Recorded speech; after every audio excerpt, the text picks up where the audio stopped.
তোমার জন্য শরবত বানিয়ে এনেছি। হঠাৎ শরবত বানিয়ে আনলে, মতলবটা কি? তুমি অনেকক্ষণ টিভি দেখছো তো, তাই ভাবলাম একটু শরবত বানিয়ে নিয়ে আসি। না না, ঠিক আছে, দাও দেখি কি বানালে।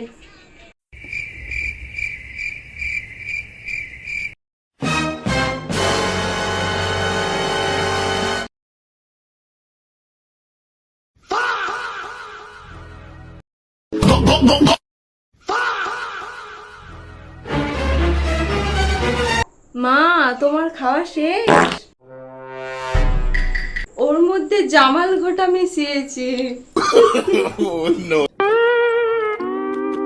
হ্যাঁ রে হতচ্ছাড়ি, আমার মারার প্ল্যান।